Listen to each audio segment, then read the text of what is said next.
थांबा थांबा. बरं वार अडवताना मूठ नेहमी अशी धरायची. हा, यो हात असा वर आला पाहिजे. यो पाय असा लवणीत वाकवायचा आणि असं झुकायचं. थांब थांब. मूठ पकडा, घट्ट पकडा एकदम. हा, असा हात वर घ्यायचा. यो पाय असा लवणीत वाकवायचा. हा, अशी. आता तुम्हाला जानव्याचा वार शिकवतो. कसला? जानव्याचा वार. म्हणजे यो बघा, असा पवित्रा घेतला, उजव्या बाजूनं तलवार अशी डाव्या बाजूला आणली, याला म्हणतात जानव्याचा वार. आणि येच अशी घेऊन डाव्या बाजूने उजव्या बाजूला आणली, याला म्हणतात डाव्या जानव्याचा वार.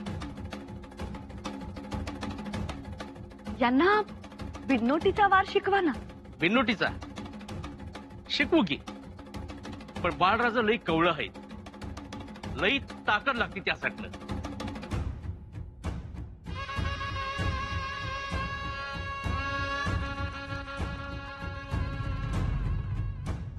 मुद्रा राणी साहेब, गडावर कोण आलंय ग? युवराज अत्ने जिंकून गड चढत आहेत.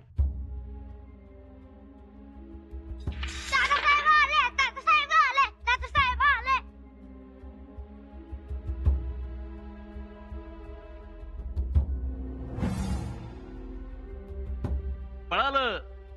दादासाहेब आलं म्हणल्यावर ढाल एकीकडं, तलवार एकीकडं. राम लक्ष्मण, राम भरतासारखी जोडी हाय दोघांची. लई माया हाय दोघांची एकमेकांवर. पण असं तालीम सोडून मधूनच निघून जाणं योग्य आहे का?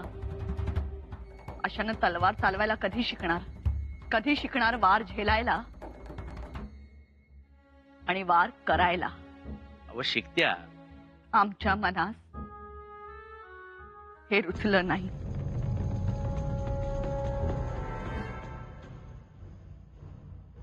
पंत, अहो एवढी गडबड? महाराजांकडून कधीही निरोप येऊ शकतो. तयारीत असलेलं बरं. खरंय. अहो मोहिमेवर खर्चच एवढा झालाय आणि त्यात फोंडाही ताब्यात आलेला नाही. म्हणजे महाराज रागवणार तर नाहीत ना? नाही रागवणार, कारण फोंडा आणि तिसवाडी बारदेशची परिस्थिती महाराज जाणतात. त्यात फिरंगी किती चिवट आहेत हेही महाराजांना माहित आहे. ते झालंच. शिवाय आम्ही जिंकलो नसलो तरी पराभूती झालो नाही. विजराईला केवढा धाक बसला, केवढा उर्मट आहे तो, शिस्तही केवढी. हे असं नीट सांगा महाराजांना, पटेल असं. पण रावजी पंत, पराभव हा जितेच्या ओठांनी सांगितला ना की हा पराभव पराक्रम वाटू लागतो. तेच आम्ही करणार आहोत. त्यात तुम्ही वाकबगार. आणि अगोदरची पुण्याई पाठीशी आहेच की.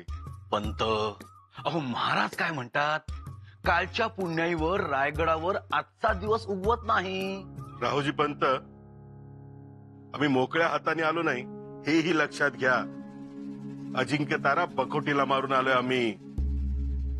तेवढ्यावरच निभावून नेता येईल वेळ. बघू.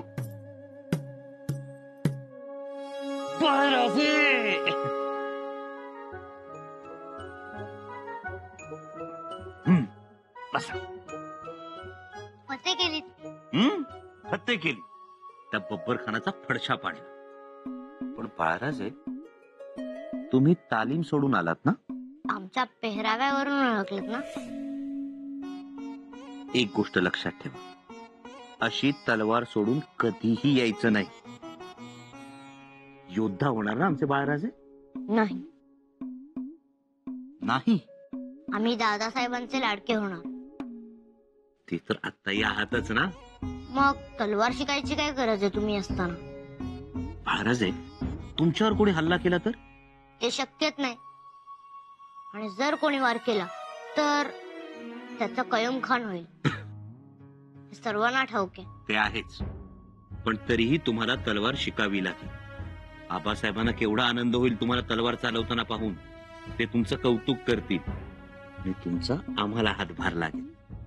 शिकणार ना तलवार? हो. आत्ता कोण तलवार शिकवत होतं? नेताजी का? हो, आणि मातोश्री सुद्धा होत्या.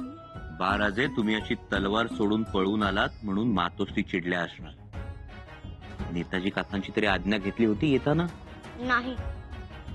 मग जा आणि दोघांची माफी मागा. खरंच चिडले असतील मातोश्री? खात्रीनं चिडले असणार. जा. महाराज माफी असावी. फोंड्यात आम्हाला यश आले नाही, पण आमचा पराभवही झाला नाही. तानाजी पंत, जे झालं ते आम्हीही जाणतो. आणि तसही फोंडा बारदेश ही मोहीम कठीणच होती. कसा कठीण म्हणजे महाराज आपल्याला तर अनुभव आहेत. शिवाय विजराई महाहरामी.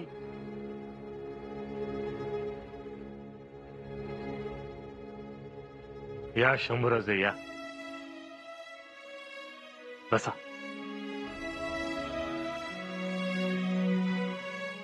पण महाराज, आम्ही स्वराज्यात अजिंक्य तारा आणलाच. हे एक चांगलं काम केलं. तसा अजिंक्य तारा वाटतो आपल्याला, पण नावासारखा अजिंक्य आहे.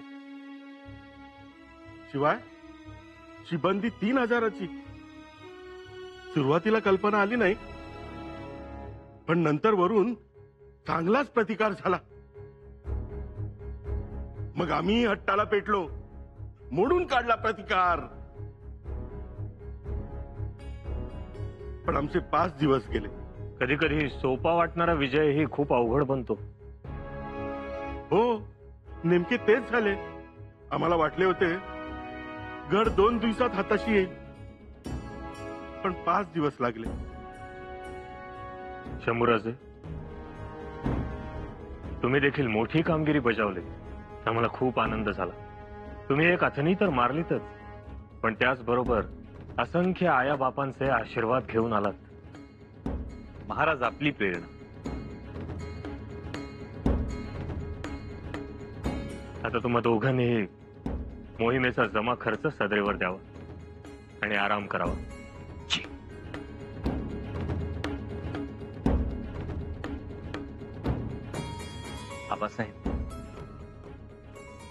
आबासाहेब, एकदा आपण आमची तलवार चालताना पाहावी अशी आमची इच्छा आहे. तो योगही लवकरच येईल.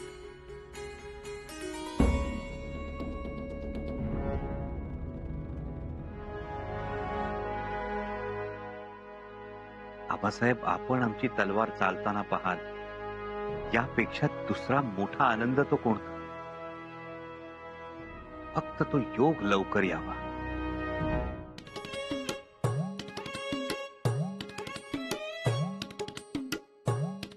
कोण बर बाई, ओळखीत येत नाही. हात तर चिमुकले दिसतात आणि नाकही उलूस दिसतंय. हो, नाव तरी सांगा.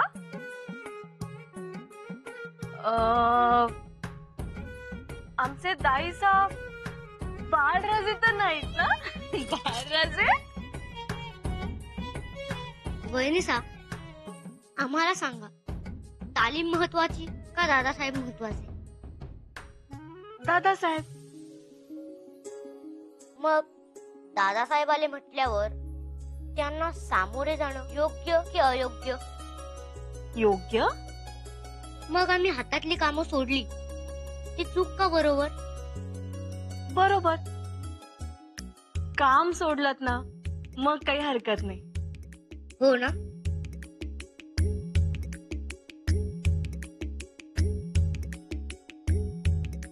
मग काही काळजी नाही. बाळराजे, काय झालंय? असं का विचारताय? काय नाही, आमच्या मातोश्री आमच्यावर रागवल्यात. आणि ते का म्हणून? आम्ही तालीम सोडून दादासाहेबांना भेटायला गेलो म्हणून. तुम्ही त्यांची परवानगी घेऊन नव्हता गेला? नाही. मग आता एक काम करा, आत्ता जा आणि त्यांची माफी मागा. आम्ही नाही जाणार, तुम्ही या आमच्या सोबत. तुम्ही आलात ना तर त्यांचा आमच्यावरचा राग पटकन कमी होईल. म्हणजे मघाची मखलाशी यासाठी होती तर? वहिनीसा, चला ना. आम्ही वहिनीसा म्हणून यायचं की ढाल म्हणून? येताना येथून वहिनी म्हणूनच या आणि तिथे गेल्यावर आमच्या समोर ढाल म्हणून उभी राहा. बरेच आहात की. चला. माफी असावी पंत, परंतु खर्चाचा ताळमेळ बसत नाहीये. बाजार बुणग्यांचा खर्च जरा जास्तच आहे. हा मनाचा खर्च नाही, हा मैदानावरचा खर्च आहे. परंतु खर्च मंजूर करणं कठीण आहे. तुम्ही आडवे जाताय असं नाही का वाटत तुम्हाला चिटणीस? खर्च मंजूर करा. अनाजी पंत,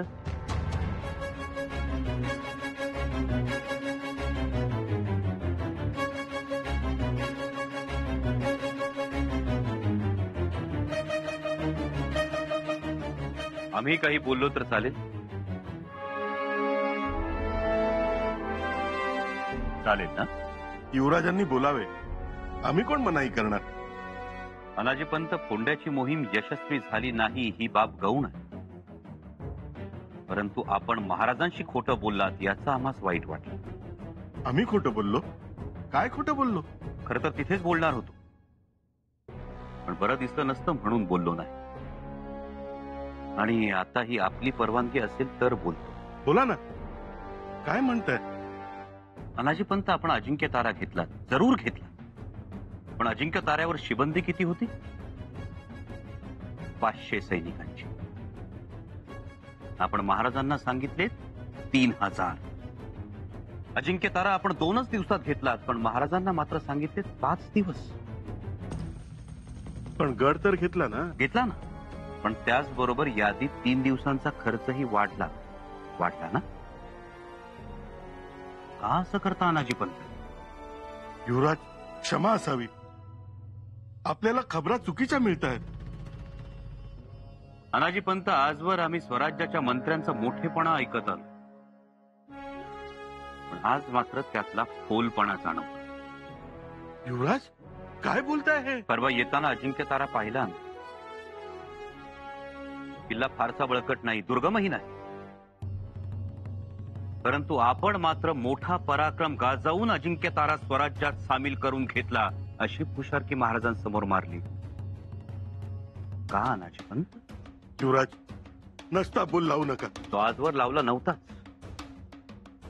अनाजी पंत, ज्या फिरंग्यांकडून तुमच्या घरी सोन्याचे चंद्रहार येतात त्यांच्याकडून तुम्हाला हारच मिळणार हे ठरले, कारण त्यांच्या विरोधात तलवार धरताना तुमची पकड ही सैल होणारच.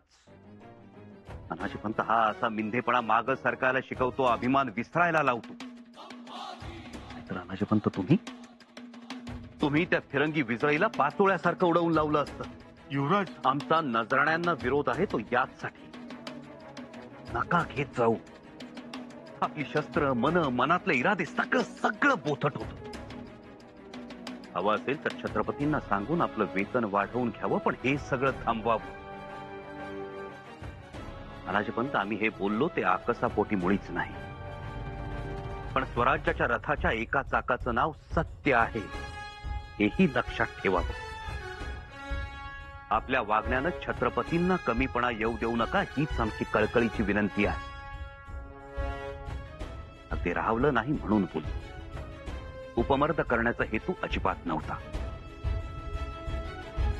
अनाजी पंत, जमादार खाना सांभाळत असताना आम्हाला खर्चाची बाजू नेहमीच अधिक दिसते, परंतु महाराज तर 2 लाख फौजेचं वेतन महिन्याच्या पहिल्याच तारखेला न चुकता अदा करतात. बारगीर, शिलेदार, पहारेकरी, गडकरी, बाजार बुणगे, भोई, सरदार, मोत्तद्दार, पोतदार, तिरंदाज, सुतार, लोहार कुणी चुकत नाही. अनाजी पंत, ते वंचित राहू नयेत, त्यांच्या घरच्या चुली बंद पडू नयेत म्हणून आपण काटकसरीनं आणि खर्च शिस्तीनं राहणं गरजेचं.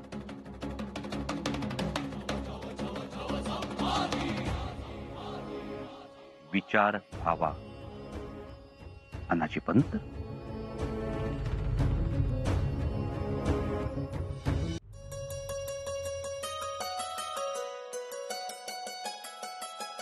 या सुनबाई.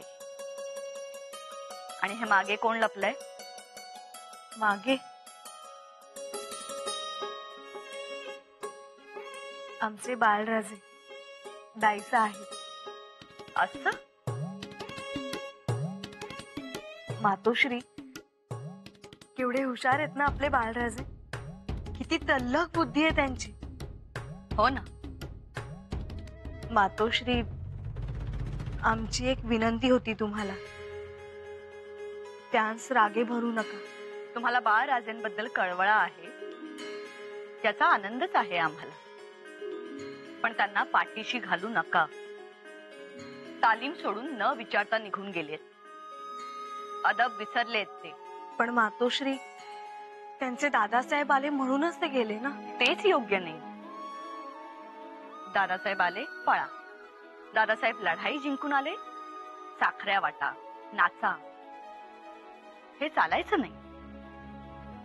त्यांनीही भविष्य काळात तलवार गाजवावी असं वाटतं आम्हाला. मातोश्री, अजून लहान आहेत ते. त्यांना एकदा कळू लागलं की मग तलवार सोडा म्हटलं तरी सोडणार नाही. तसं होईलच. पण आमची एक विनंती आहे तुम्हाला. त्यांना रागावू नका.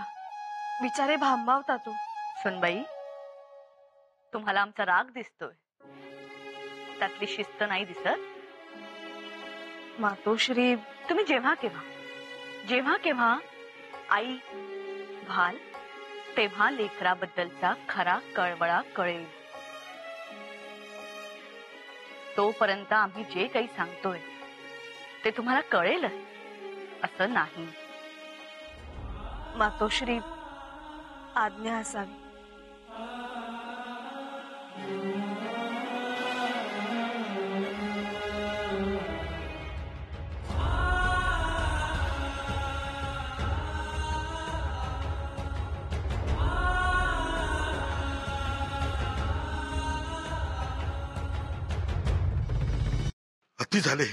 अति झाले.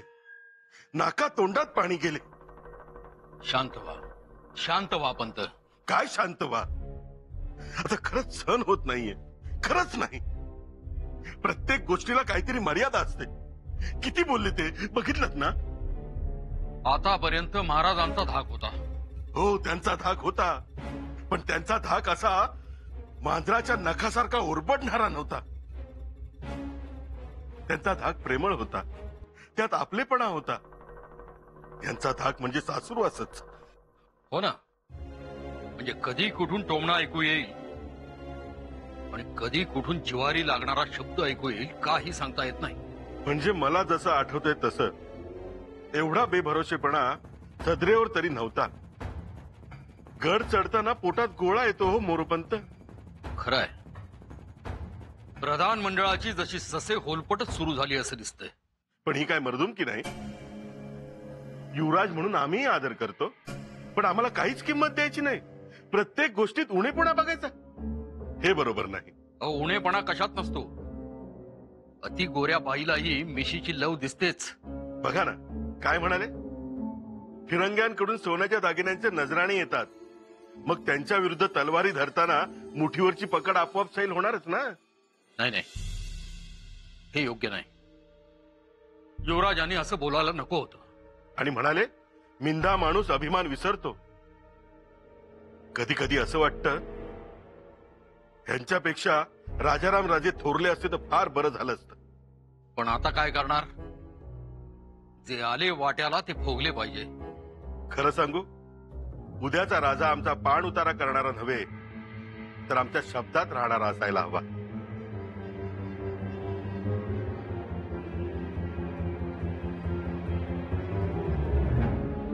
मनाजी पंत,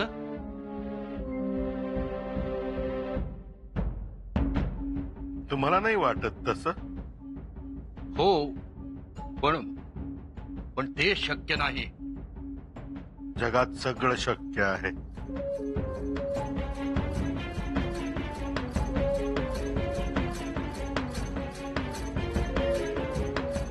तुम्ही फक्त बरोबर राहा.